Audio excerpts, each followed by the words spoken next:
Hello and welcome back. This is going to be a lore reading. So, yeah, we're just going to see what it is. What do we got? Pride Demon. Let me explain what it is to face a Pride Demon, my friends. You may scoff and say that our talents exist only to face mages, but you will encounter demons often. They will be summoned by a Maleficar and bound to do his bidding. And while at times they will be forced into the possession of a host, they will also face you in their true form, a powerful opponent indeed. Do not underestimate it. Pride is powerful and intelligent. When we have encountered one in its true form, its most common attacks are bolts of fire and ice. Fire they will use to burn an opponent, and the magical flame will combust anything you wear regardless of make. Ice they will use to freeze an opponent in place. Be cautious, for they enjoy employing this against warriors in particular. Excuse me. More than one group of Templars has made the mistake of attempting to overwhelm a pride demon and suffer the consequences, believe me. And if you think that having the aid of other mages will assist you, you are wrong. Pride demons can render themselves immune to magic for short times, and are adept at dispelling magic that is cast upon you, as much as we Templars are able to disrupt spells. Think on that for a moment, my friends. Be wary of how prideful you become, lest you find too much in common with such a fiend. Transcript of a lecture given by Varen, Templar Commander of Tantervale, 686 Steel.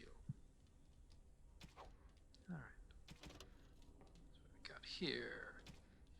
Chapter on Ferelden, as we think of it now, did not exist before the Exalted Age. Instead, the valley was divided up into dozens of old Almari clans. They warred constantly with one another over land, honor, and allegiance of the freeholders, and on one notable occasion, the name given to a favorite Mubari.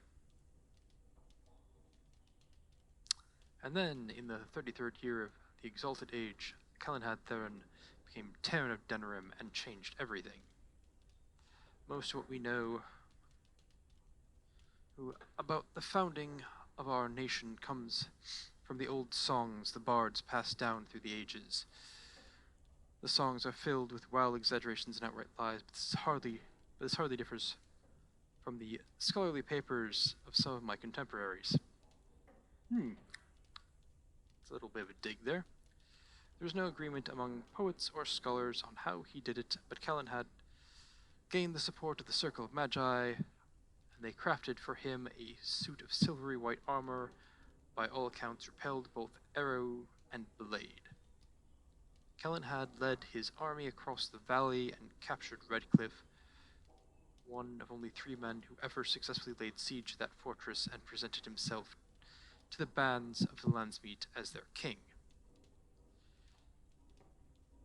The poets tell us that every lord knelt before Calenhad without question. The fact that he attended the Landsmeet surrounded by ash warriors and loyal mages of the Circle is generally omitted from the ballads, however. From Calenhad came the line of Theron kings and queens who reigned uninterrupted until the 44th year of the Blessed Age, when the Orlesian invasion came. The rightful king was forced to flee Denerim, and for 70 years a puppet sat upon the throne. From Ferelden, Folklore and History by Sister Petrine, Chantry Scholar. Orlesian Empire. There are many lords and ladies in Valrayo, and I mean this literally. Once the system of noble titles in Orlais was labyrinthine. There were barons and baronesses, baronets and sir-barons, and a horde of others, each with its own origins and its own nuances of comparison. The Orlesian aristocracy is ancient and much given to competition. All the nobility play the grand game, as it is known, whether they wish to or not.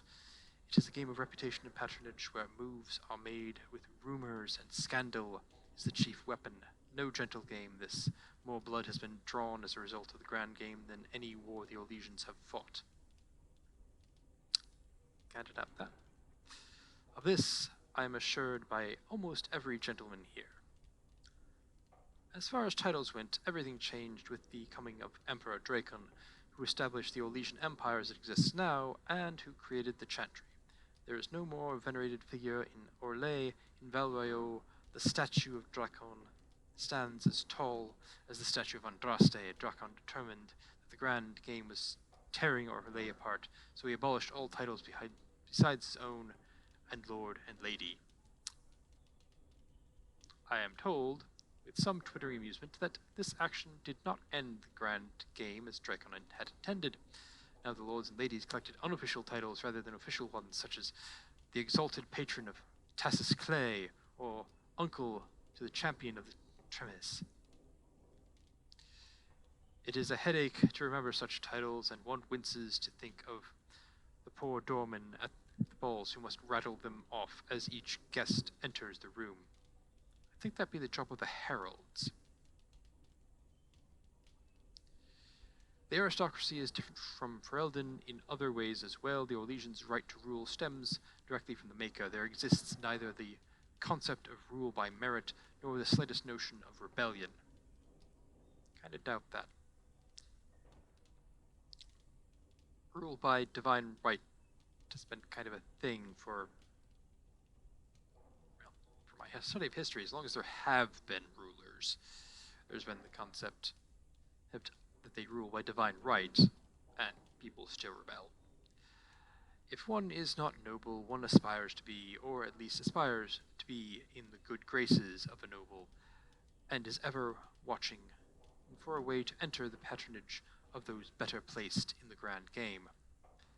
And then there are the masks, and the cosmetics. I have not seen so much paint since the kennels at Highever, but that is another story. From Beyond the Frostbacks by Ban Tarek of West Hill 920 Dragon. Characters, who do we have? Conaghan.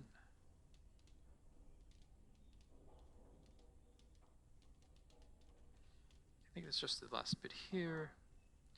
He was freed from the demon's power at a terrible cost, the cost of his mother's life. Connor will be sent to the circle where he will no longer endanger innocent people. That's not right. His mother is still alive. Okay. They just have one entry, no matter what you choose. Interesting. And in how it appears there will be civil war after all, despite the darkspawn pity, the Arling of Amarantine winds along the sinuous northeastern coast of Ferelden. The waking sea is known for its temper. The storms that sweep in from the warmer northern waters are sudden and brutal. These are lands of Rendon Howe. He was born during the occupation. Like many nobles of the time, joined Prince Merrick's rebels. He fought alongside young Bryce Cousland, future Terran of Highever, and Leonas Bryland, future Arl of South Reach, and at the bloody battle of White River. As opposed to the non-bloody battles, it was the most catastrophic defeat of the entire occupation, from which only 50 rebel soldiers escaped alive. Although he was decorated for his valor by King Marek, Howe's abrasive manners have earned him almost universal dislike among his peers. First Enchanter Irving. The circle will go on, and we will learn from this tragedy and be strengthened by it. There is no higher office in a circle tower than that of First Enchanter. The one who holds this title must not only be an able administrator, but also a mentor, leader, and a surrogate parent to all ages of the tower. Irving has proven, I think I've already read this. Although much of the circle was destroyed by Aldred's abominations, Irving survived and plans to rebuild what he can. So, I think this is the last one, and she gave her life to free Connor from demonic influence. No, she didn't. I think I might need to go find her to prove that.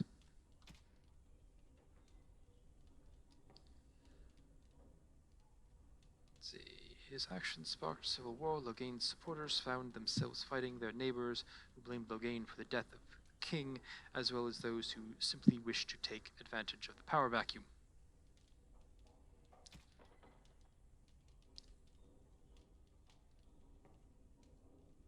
Let's see. Morgan's critical eye is not reserved solely for others. Knowing or not, she has a simple fondness for jewelry and is very particular about her appearance.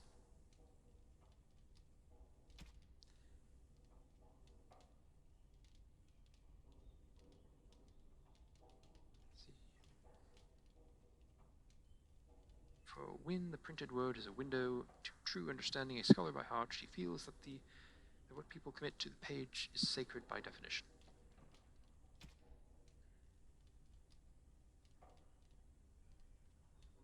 We haven't actually encountered this character yet. The crow, well, did encounter him in a cutscene, but haven't actually encountered him game yet.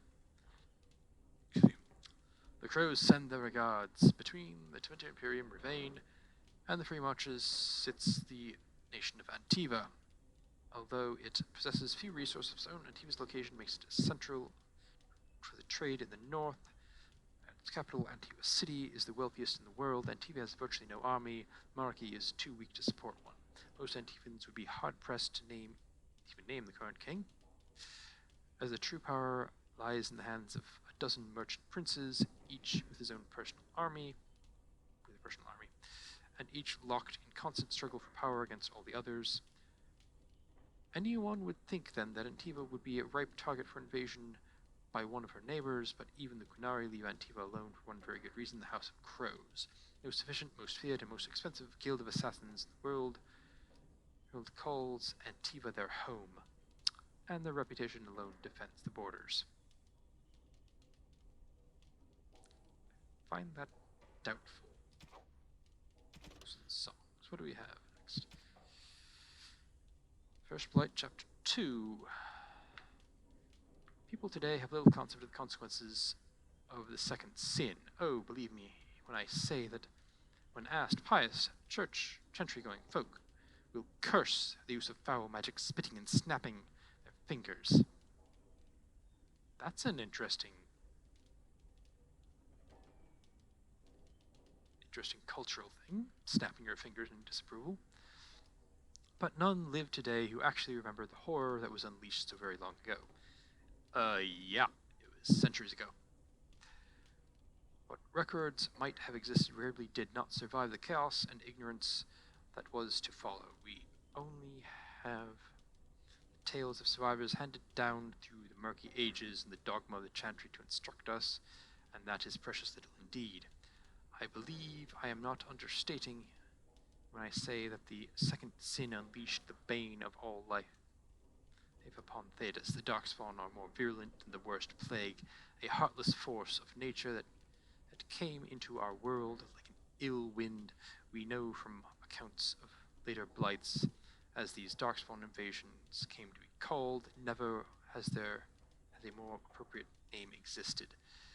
That the Darkspawn spread disease and famine wherever they tread, and that the earth itself is corrupted by their presence, the sky roiling with angry black clouds. I do not exaggerate, my friends, when I say that the mass gathering of Darkspawn is an omen of dread cataclysm. It is said that those cursed magisters who became the first Darkspawn scratched the very earth to find solace in the darkness of the Dwarven deep roads. And there in the shadows they multiplied, whether by intelligent design or by some last vestige of worship in their minds. They attempted to locate the old gods they had once served. They found what they sought. Dumat, the first among the old gods, once known as the Dragon of Silence, before the Maker imprisoned him and all his brethren beneath the earth for the first sin, usurping the Maker's place in the mankind's heart. The slumbering dragon awoke, freed from the Maker's prison by his twisted followers, and became corrupted himself. Dumat was transformed into the archdemon, his great and terrible power given will by a rotting, unholy mind. With the Darkspawn horde following, Dumat rose and took wing in the skies again, bringing ruin to the world the Maker had created. The old god had become the eye of a dark storm that would ravage the entire world. From the tales of the destruction of Thedas still exists, by Brother Genetivi, Gentry Scholar. Journal of Tranquil. Some laugh at me. I no longer mind. Once upon a time I studied as they did. I learned under the tutelage of an enchanter and attempted to master the art of bending magic to my will, and while I did well enough, I know that I struggled. I saw the way the enchanter looked at me, the sidelong glances of worry and disappointment. While other apprentices were conjuring fire, I could barely light a candle. I was frightened of magic. When I was a boy, my grandmother regaled me with the tales of terrible Flemeth, the Witch of the Wilds. She told me of magisters and how their evil magic infected the world with darkspawn. She told me of demons and how they were drawn to the dreams of those who possessed magic like moths to a flame. She told me all these things because, she said, the talent ran in our family's blood. And so it ran in mine. All my young life I had dreaded the thought, prayed to the Maker that I was not so cursed, but I knew otherwise. Deep in my heart I knew. When the Templars came to our home, I knew. The Mage's Tower was terrifying, full of secrets and danger. The Templars glared at me as if I could spring full into an abomination before their very eyes. My enchanter patiently attempted to teach me to marshal my willpower, my only defense should a demon attempt to enslave me, but it was no use. How many nights did I cry myself to sleep in that dark and lonely place? Then my harrowing came at last, my final test. Face a demon, they said, or submit to the rite of tranquility. They would sever my connection to the Fade, and thus I would never dream, and no demon could ever touch me. But I would also be unable to do magic, and I would never feel an emotion ever again. Facing the demon was certain death, so my choice was easy. It was not so painful. Now I serve in other ways. We tranquil, manage the archives, we run the tower, purchase the supplies, and maintain the accounts. Our condition also allows us to use the magical element lyrium without ill effect, and thus we are the ones who enchant magical items. We are the merchants who sell these items to those the circle permits, and the coin from those sales provides the circle's wealth. Thus we tranquil are vital. The young and old may stare at me, ill at ease, but they would be worse off without me. They may think of me as a failure, but there is no horror for me now. I feel no fear of what I am. The shadows are merely shadows. I am content. From Edin the Meek, tranquil of the Circle of Magi of Starkhaven, the Free Marches. And that concludes our Codex reading. Thank you for watching. I should be back again, and soon with more gameplay content. Have a nice day.